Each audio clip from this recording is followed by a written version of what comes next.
Welcome everyone to Raw Dog Game Reviews. I'm the Raw Dog, and this is what we do here at Raw Dog Game Reviews. I'm going to review a game I recently played.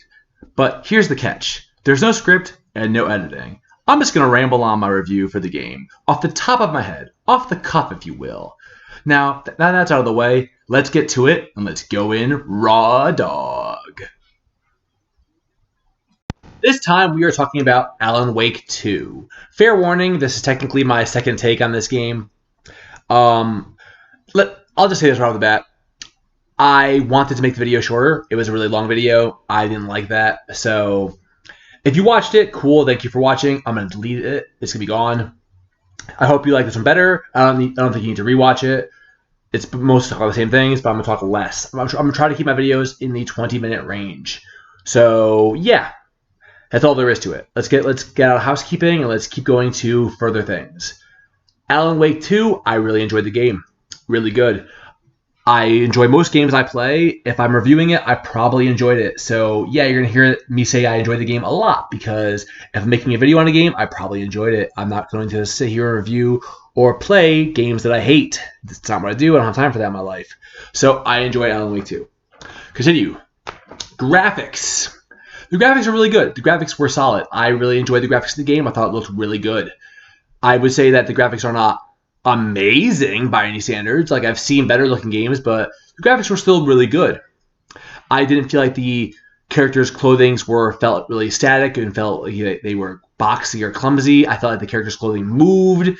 It looked good. The hair moved. It looked good. Yeah, the people looked realistic. They didn't look amazingly realistic, but they looked good. And the graphics all around looked good. The environments looked good. The Bright Falls city looks awesome. I should call it like town. It's definitely more of a town. It's not a city. Bright Falls town looks really good. The environments look awesome. I actually didn't say that last time. I should say that definitely more. The scary woods look amazing. Getting lost in these woods, everything looks good. But then again, you're also looking at it in darkness most of the time, so I would say it definitely looks good, but also it's hard to notice it sometimes because it just looks really dark sometimes. So yeah, it's good. The graphics are really good, but I also have to say that the graphics do look poor in comparison to the movies because at the same time, they're using live-action videos, live-action movies, or live-action movie clips in the game, which is awesome. I like that. You can tell when you're playing the game. There's a definite shift to it. But I think that's also part of the game's charm. So, I mean, because they made full live-action movie clips for the game. I think it's awesome. I think it's really meta. I think it's really cool. I love it. I love the game. I love the first Alan Wake. Oh, yeah, I want to say that. I love the first game. I was big on it. I played it right at the beginning. Loved it. Could not wait for the sequel. You know, I didn't play American Nightmare because I got rid of my Xbox by then. But yeah, I wish I did. But then again, it's not canon, so whatever. I really liked the DLCs for the original. And I didn't play Control. I'm actually going to play that soon. So I would say that you don't need to play Control, but you definitely... It enhances the experience because I've watched videos on Control, so I don't actually need to play it probably. But I bought it and I want to play it. So, yeah. I made sure to replay the first game before playing this one. I love Alan Wake that much. I wanted to have a fresh experience in my head before I played the sequel. Yeah, I actually almost 100%ed the original game, except for a few of the collection trophies. I did platinum this one because it was easy to platinum. After I finished the game, there was one trophy that I was missing. Actually, no, 2 trophies that I was missing. So I went and got those really quick and easy. I platinumed it. It's easy to platinum. I definitely say you can platinum if you want to. It's really easy. So I was still talking about graphics. Let's get back to that. I don't want to ramble. I don't want to get tangent too much. But yes, I do want to quickly say that I really enjoyed the first game. It was really good. I really enjoyed the series. I love Alan Wake. I want the next one to come out hopefully before another decade happens. But we'll see what happens. Anyway, back to graphics. The graphics are really good. Like I said, they're really solid. One of the things I really liked about the game was the way that it uses light and dark, the lighting of the game. And yes, a lot of the game is taking place in the dark. That's the whole point. It's a horror game.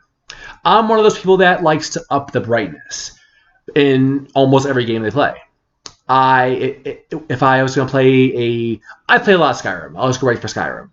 I play Skyrim, I up the brightness to the maximum level. So when I go into a dark cave, it's not dark. I can see everything because I'm playing Skyrim. I want to go into the cave, kill some monsters, find my loot, and do my thing. I don't want to get lost in darkness for an hour. So, but playing a horror game, I will definitely have the darkness where it's supposed to be. The game is supposed to be dark, it's supposed to be scary, it's supposed to be creepy. I want that feeling, so yeah, I'm going to keep the darkness the way it is. So yeah. Anyway, to get back to that, yeah, I like the way the game uses light and dark. It's really interesting. It's really cool. In fact, especially I was telling my friend while I was playing the game that the whole light and darkness gave me a whole new appreciation for light and darkness in the world around me in reality. Like, I went outside after playing for a couple hours and it was dark, and I see the street lights. And I was like, wow, the lights look more vibrant. I can tell where the light is and where the light dims, and the whole lighting of the area looks more vibrant and more serious. Because I can appreciate the light more because of how the game was using light and dark and showcased me to appreciate the light in the darkness more. It's really cool. I really like it. I really like the way the game uses light and dark. So I definitely say that the light and darkness in the game is really good. The graphics on that point are really good. So next, I want to talk about the music of the game. The music of the game is really good. The music of the first game was really good. I love Poets of the Fall. I'm a big fan of the Poets of the Fall because of Alan Wake 1. So I really like the music. But I'm not a big VGM person. I'll say that. I said in other videos, say that again. I'm not big on background music. Background music does not thrill me. I will usually go completely without noticing it. But when you have awesome lyrical tracks, yes, I want that. I love it, and it's great. I love the music in Alan Wake 2. I love that the Poets of the Fall came back as the Old Gods of Asgard again and give you more awesome songs to listen to. I love how the game is sequenced into episodes where you get to take a break for a minute and listen to the song while you're doing whatever, while taking a break at the end of the episode. I love how I would just go get some water, go to the bathroom and let the song play for 2 minutes, 3 minutes, whatever. I would just take a break and just listen to these songs because they're awesome. I have to go get songs to add to my playlist because these songs are beautiful. So yeah, I love the music in this game. The music is just good. Dark Ocean Summoning, Herald of Darkness, great new songs of Poets of the Fall. They're just good songs. They're great. They fit the whole idea of the game. They fit Poets of Fall playlist. They just sound really good. I just really enjoyed it. And like the rest of the game's sounds, the ambient sounds of the world, the monsters, it just sounds good. I mean, it's fine. It's what it is. It's background music. It's background sounds. It sounds correct. It sounds like Dark Wilderness things. So let's jump into the gameplay. And this is where the chunk of the video is going to be. And that's where I need to cut because last time I rambled on for far too long about the gameplay. So here we go. Gameplay. I found the gameplay to be really good. I really liked it. It was a giant step up from the first game. Oh, that's right. I didn't talk about the graphics for that. The graphics are a gigantic step up from the first game. Big, big step up. I felt like the graphics were a lot better, obviously. But that's what happens with 13 years pass. The graphics were awesome. So anyway, go back to the gameplay. I don't want to pull back and forth a lot. So the gameplay was a gigantic step up from the first game. The first game's gameplay was much more lighthearted, much easier. You shine the flashlight. Oh yeah, so let's talk about that for a second. You play as Saga and Alan, and you fight against these Taken people. They are taken over by the Shadow. That's what they're called, Taken. They're taken over by the Dark Presence, and they have Shadow shields. You use your flashlight to bust off the Shadow shield, and that's the main focus of the game. And you just shoot them. You shoot them a lot, and that's how it works. So yeah, in the first game you could just boost your flashlight as much as you wanted, and it was good. It was fine. But you did not have to use batteries a lot. I often had 20 batteries and just didn't know what to do with all the batteries I found.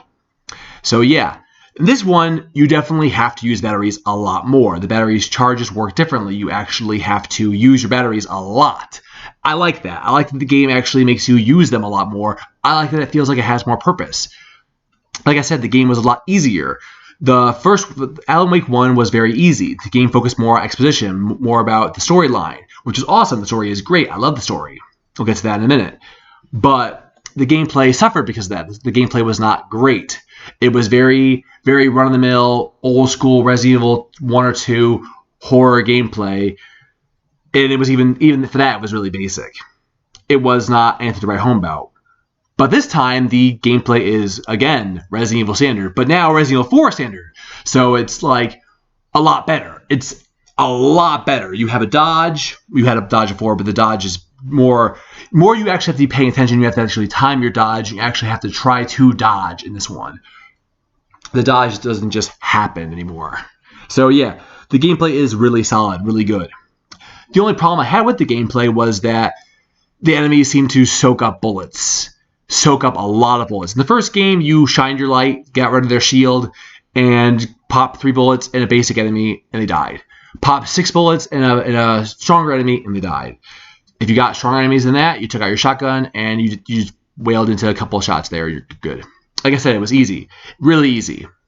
This one, the enemies take a lot more bullets to go down because you can't just fire at them. It's not just aim and shoot, aim and shoot, aim and shoot. You actually need to aim for headshots. You actually need to do real shooting in the game, like in a Resident Evil 4 area. You need to actually try to hit them. So, yeah, it's good. Because of that, I ended up wasting clips in the beginning of the game because I was not trying to go for headshots. I was just trying to shoot the guys. And I realized that was stupid of me. So later on, I realized, oh yeah, I go for headshots. It makes a lot more sense. So I would, and I did. And yeah, the guys started to go down a lot faster. Also, the game lets you break itself when you unlock the crossbow. The crossbow is the most powerful weapon in the game, at least in my opinion. One of the upgrades makes it so that all other bullets magnetize to what the crossbow's bolt.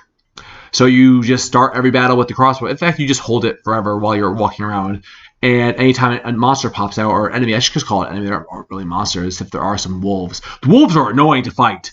I hate the wolves. I wasted so much ammo on the wolves. Anyway, yeah. So you just have the crossbow, put that crossbow bolt in the enemy, and everything else just magnetizes the crossbow. So you just switch to your pistol and just pop headshots, pop headshots, pop headshots, and you're good. It makes everything so much easier because you basically can't miss. It's just easy at that point, and it's good. So yeah, that's really where everything goes in, and it's really good. To go from there, the only other part of the gameplay that bothered me was that there were a lot of checkpoints in the original game. The original game had a lot of good checkpoints. You didn't feel like you had to redo a lot of areas. When you had to redo something, it didn't feel cumbersome. In this game, it does feel cumbersome. The checkpoints are very few and far. Well, not actually very few, but they're few in between. You're expected to save a lot more. Saving a lot more because I would have points where I would die with Alan because Alan has a lot less life than Saga, where I'd have to replay a lot of the scene because Alan has a lot of exposition in his scenes, and yeah, it just was annoying because you would have to go in, listen to all the exposition for like 5 minutes, and then get into a fight and die. Respawn. Listen to the exposition again for 5 minutes, fight, and die. Respawn. Listen to the exposition again. It was really annoying. I didn't like it. I got to the point where I started doing things where I would just listen to the exposition. If I died, then I would go back to the save point. I would respawn, listen to the exposition, go back to the save point, and save again, and then go to the fight. So I wouldn't have to do the exposition again if I died. I started doing that a lot, and I would recommend that because it's annoying. It's very, very annoying. Thankfully, Alan's enemies don't respawn. So when you kill his enemies that are real enemies, because he has shadows that just want to, make you jump scare, and then he has real enemies. When you actually fight his real enemies, they don't respawn. They're dead. They're dead. That's it. So you can thankfully explore a lot more with Alan, explore a lot easier, and it's good. I like that because you want to explore in survival horror games. You want to find gear. You want to find more ammo. You want to find more batteries. You want to find health items, whatever. You want to find things. You want to find upgrades because there's upgrades in the game. There's kind of like skill trees. Not really skill trees, but there's upgrades. So you want to find things. There's still a lot of exploration. Not nearly as much as there was in the first game, but there is still collectibles and exploration. So, yeah, you want to find things. That's good. Doing that with Alan is good and easy. It's fun. Doing that with Saga is terrible. It's you don't want to. You just don't want to. Saga's enemies do respawn. Every time you go back into a save point, the enemies will respawn, and it's terrible. It makes it so that you do not want to explore, because why would you? The enemies will just respawn. You cannot explore very much. You want to get those enemies dead and then explore the area. And if you want to go back to heal yourself or go back to save, yeah, but then you gotta run because the enemies will respawn.